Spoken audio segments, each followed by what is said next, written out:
안녕하세요. 온사랑교회 김우람 목사라고 합니다. 잘 지내셨나요? 자, 이제는 우리가 큐티의 방법에 대해서 나아가고자 합니다. 큐티는 공부가 아니라 우리의 호흡이다 라고 하는 말이 있습니다. 공부라고 생각하면은 하기 귀찮고 싫으시죠? 그러나 우리가 살아가는 하나의 활력, 하나의 호흡이 된다는 사실을 안다면 우리의 삶에서 습관화되면 그것이 도리어 우리의 활력소가 되고 힘과 에너지가 된다라고 생각하시면 좋겠습니다. 이 시대에 죽어가는 영혼들을 위해서 우리가 심폐소생술, 호흡을 넉넉하게 하여주는 삶을 통하여 우리 쓰러져가는 이 세상과 악한 모든 세상 모습 가운데에 그리스도의 빛으로 살아가는 우리 성도 여러분들이 되시기를 간절히 소원합니다. 제가 앞서 그림을 하나 보여드리려고 합니다. 여기 보는 그림은 우리가 잘 아는 작가 반 고흐의 작품인데 이 그림은 우리에게 무엇을 말하고 있는가? 노란색으로 그려진 부분이 바로 하나님의 영, 하나님의 빛을 색으로 표시한 것입니다. 그림을 보시면 마을에 노란색으로 표현된 그 빛을 볼 수 있는데 유독 하나의 건물에는 그 빛이 그려져 있지 않습니다. 가운데에 청탑으로 보여지는 그 건물이 바로 교회를 나타내었습니다. 고흐는 그 시대에 부패한 교회, 예수를 믿는 성도들이 그렇게 살지 못하는 모습을 그림으로써 비판한 것입니다. 우리가 살아가는 시대와 우리들의 모습은 어떠하십니까?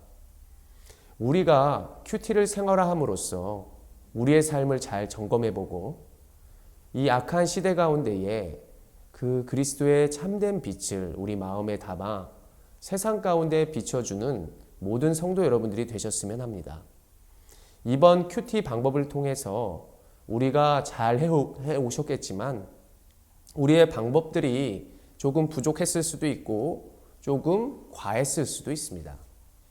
너무 과하다 보니 중도에 포기하거나 하루를 밀어버린 경우도 있었겠고 또 너무 그냥 본문을 살짝 보고 느낀 점만 쓰다 보니 또 내가 큐티하는 부분이 그렇게 유익으로 다가오지 못하는 이러한 모습들도 발견하셨을 것으로 압니다. 제가 보여드리는 이 방법을 통해서 그래도 기준이 되고 기초가 되는 그 방법을 통해 우리 교회 성도들이 한층 더 다른 삶과 또 유익된 또 우리의 실천적으로 그리스도의 삶을 나타내는 그러한 모습들이 되기를 간절히 소원하며 우리가 방법으로 나아가고자 합니다. 먼저 방법을 시작하면서 본문 가운데에 나아가는 순서를 말씀드리겠습니다. 먼저는 큐티할 시간과 장소를 정하고 성경과 큐티책, 필기구를 준비하는 것은 너무나 당연하겠죠. 그래서 우리가 장소의 가운데 말씀, 그리고 큐티책, 그리고 형광펜 이것을 준비하는 것입니다. 방법은 크게 이렇게 4가지로 이루어집니다. 먼저는 성경을 읽는다. 그리고 두 번째는 이 성경 가운데에 밑줄을 긋는 것입니다. 그리고 세 번째는 내용을 기록하는 것이고 네 번째는 나에게 적용을 해보는 것이죠.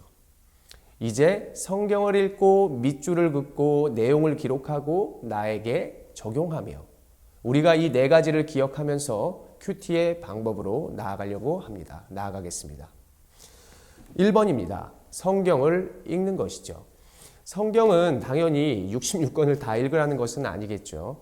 우리가 각자 큐티책을 한번 살펴봅니다. 큐티책 1월, 2월호를 다 가지고 있는데 이곳에서 1월 11일 화요일 큐티를 한번 찾아보겠습니다. 이미 하신 분들도 있겠지만 51페이지를 펴서 본문을 보는 것이죠. 요한복음 4장 1절부터 14절입니다. 우리 각자가 이 본문을 3번 정도 읽으면서 하나님이 우리에게 주시는 말씀을 성령의 조명 아래서 충분히 읽어야 하는 것입니다. 한번 충분히 읽어보십시오. 읽었다고 가정하고 우리가 이렇게 충분히 읽으셨다면 우리는 2번으로 넘어갑니다. 2번이 뭐였나요? 밑줄 긋기입니다. 밑줄을 긋는데 아무데나 그냥 긋는 것이 아니고 이렇게 형광펜이나 그리고 색깔 있는 펜으로 이렇게 표시를 하는 것입니다. 제가 이렇게 표시를 했던 것을 한번 그림으로 보여드릴 것인데 잘 보이시는지 모르겠어요. 꽤 복잡해 보일지라도 다 이유가 있게 이렇게 표시하고 그렸습니다. 51페이지의 본문을 보십시오. 1절을 한번 읽어봅니다. 예수께서 제자를 삼고 세례를 베푸시는 것이 요한보다 많다 하는 말을 바리새인들이 들은 줄을 주께서 아신지라. 우리가 여기에서 밑줄을 치고 표시하는 것이 무엇이었나요? 저는 여기에서 가장 중요한 예수님을 밑줄을 쳤습니다. 형광펜의 하나의 색깔로 예수께서라고 하는 부분을 밑줄을 쳤어요. 그리고 또 다른 형광펜의 색깔로 세례라고 하는 부분에 또 표시를 했죠. 또 요한, 등장인물인 바리새인 이렇게도 한번 표시를 해봤습니다. 2절도 한번 살펴보면 무엇을 살펴볼 수 있어요? 세례, 제자들. 3절은 또 무엇을 우리가 또 살펴볼 수 있습니까? 유대라는 곳을 표시해 볼 수 있고 갈릴리라고 하는 부분도 이렇게 밑줄을 그어볼 수 있는 것이죠. 4절은 사마리아, 5절은 수가, 그렇죠? 6절은 야곱의 우물, 그리고 7절은 사마리아 여자. 6절에 다시 한번 보면 6시쯤 뭐 이렇게 해서 우리가 다 찾아볼 수 있는 것입니다. 그리고 9절에는 상종도 아니하였다. 이렇게 우리가 특징적인 단어와 표시들의 밑줄을 표시해야 하는 것이죠. 이렇게 우리가 밑줄을 그으면서 당시의 상황, 장소, 그리고 인물, 특히 하나님 또 그때의 환경의 시간 이러한 것들을 표시하면서 예수님의 행동과 인물들의 행동 그것들을 듣고 본 모든 것들을 밑줄을 그어서 확장해 가면서 본문을 깊이 있게 들여다보는 그러한 작업에 밑줄 긋기를 해야 하는 것입니다. 이제 우리가 세 번째로 아까 무엇을 해야 한다고 했습니까? 내용을 기록하는 것입니다. 이 기록도 그냥 하는 것이 아니죠. 먼저는 가장 중요한 하나님에 대해 오늘 본문 속에서는 예수님이라고 할 수 있습니다. 예수님에 대해 우리가 기록을 해보는 것입니다. 아, 예수님이 이러한 말씀을 하시는구나. 예수님이 이렇게 행동하셨구나 라고 하는 것을 이렇게 기록해 볼 수 있는 것이죠. 그리고 등장인물이 무엇을 했는지에 대해 그 당시 상황은 어떤 건지에 대해서 우리는 기록해 보는 것입니다. 책 51페이지 큐티책 상단에 보면 뭐라고 나와 있어요? 갈색 글씨 표시로 보이는데 하나님은 어떤 분이십니까? 나에게 주시는 교훈은 그러면서 물음표가 되어 있어요. 바로 우리가 빈칸에 이렇게 제가 지금 말씀해드린 기록하기, 하나님에 대한 기록, 등장인물에 대한 기록, 그 당시의 상황적인 어떤 기록들을 이 바로 빈칸에 채워서 써보는 것입니다. 저는 오른쪽 빈칸에 이런 것들을 써봤어요. 하나님의 선물은, 그리고 수가라는 지역은, 왜 하나님은 예수님은 갈릴리를 가셨을까? 왜 수가를 통과하셨을까? 야곱의 우물은 무엇일까? 사마리아는 어떤 곳일까? 여자는 왜 6시쯤 물을 길러 갔을까? 10절에 하나님의 선물은 무엇일까? 10절에 예수님은 누구를 말하고 싶으신 것일까? 12절에 야곱의 우물은 어떤 의미가 있을까? 예수님이 주시는 물은 어떤 것인가? 영생하도록 솟아나는 샘물은 무엇인가? 예수님이 주는 물은 뭘까? 이런 식으로 막 기록을 해보았어요. 그러면서 우물과 생수를 좀 대조적인 표시로도 좀 나타내 표현해 보기도 하였습니다. 이렇게 기록을 하고 나서는 우리는 그것을 알아내려고 해야 합니다. 물론 성경을 3번씩 읽은 다음에 그 읽은 다음 후에 우리가 신학자들이 또 성경학자들이 그리고 교역자들이 이 본문을 무엇을 이야기하는지, 어떠한 내용이 숨겨져 있는지, 신학적으로는 어떠한 뜻이 있는지를 알려고 하는 작업이 필요합니다. 우리 온사랑교회는 매일 성경 본문으로, 우리가 모든 세대가 보는 매일 성경의 본문으로 새벽 예배를 드리고 있습니다. 그래서 새벽에 일찍 일어나기만 한다면 예배를 통해서, 말씀을 통해서 우리가 본문의 궁금함이나 전체적인 그런 맥락과 그리고 신학적인 주제를 아마 알 수 있습니다. 우리가 또한 책을 소개해 드릴 것인데, IVP 출판사에서 나온 성경 사전과 성경 주석을 우리가 커피 두세 잔만 먹지 않아도 구입할 수 있습니다. 그것을 서점에서 구입하셔서 도움을 받으시면 매우 유익할 거라고 생각합니다. 그 이상의 지역에 여러 가지의 특성과 신학적인 모습들, 그리고 성경의 궁금함이 있다면 우리 교역자들을 통해서 말씀의 내용과 신학적인 부분에 대해 도움을 받으시기를 바랍니다. 제가 주석을 사용하고 내용에 대한 해석을 간략하게 말씀드리겠습니다. 오늘 1월 11일 화요일 큐티에 주석을 사용하고 내용과 해석들을 총 정리해 본 것입니다. 매우 간단하게 말씀을 드리려고 합니다. 유다 지방에서 갈릴리로 가는 길은 두 가지가 있었습니다. 근데 예수님은 유대가 적대감을 가지고 있는 사마리아를 통과해서 가려고 하는 것이죠. 그리고 그 사마리아의 지역에 속한 수가라고 하는 마을에 바로 도달하게 되는 것이죠. 지금도 우물이 그곳에 있다라고 해서 전승에 따르면 그 깊은 우물이 오늘 본문 속에 그 야곱의 우물이다라고 이야기를 하고 있습니다. 그때의 시간은 6시, 6시는 지금의 시간으로 말하면 낮 중에 가장 뜨거운 12시를 말하고 있습니다. 여자가 그 당시에 혼자 물을 뜨러 왔다는 것은 분명히 오래된 관습에서 벗어난 행동이었습니다. 그녀와 예수님의 대화 가운데에서는 예수님을 따르던 제자들이 그때는 없었습니다. 우리가 내용을 깊이 살펴보면 마실 물과 그리고 영원한 물은 대조를 이룬다는 것도 생각해 볼 수 있습니다. 그리고 하나님의 선물은 무엇일까요? 우리를 영원히 살게 하는 것. 오늘 하루에 잠깐 마시는 물이 아니라 영원한 물, 그 당시에 꼭 필요했던 물, 살기 위해서 꼭 먹어야 했던 그 물. 그것이 영원하다는 것은 우리가 영생을 얻는 구원을 뜻하는 그것이 바로 선물이라고 해볼 수 있겠습니다.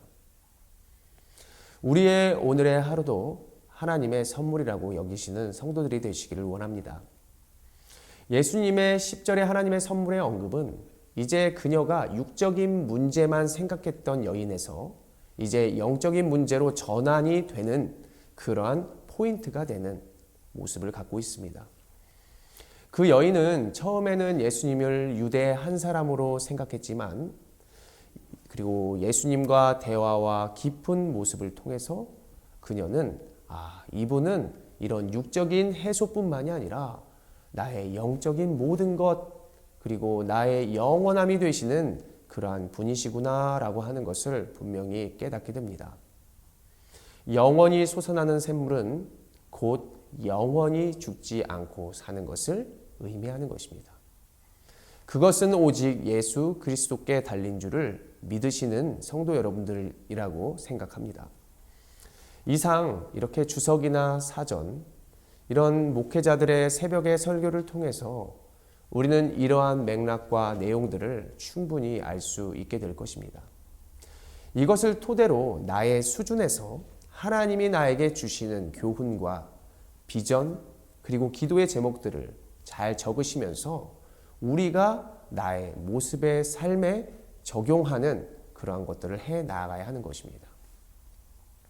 이것을 토대로 첫 번째로는 하나님의 모습, 두 번째로는 등장인물들의 모습과 행동들, 그리고 당시 상황적인 모습들을 살펴보면서 내가 발견한 모습들과 느낌을 순으로 여러 가지로 적어가면서 내용을 깊이 있게 정리해 가는 것이 우리의 순서입니다.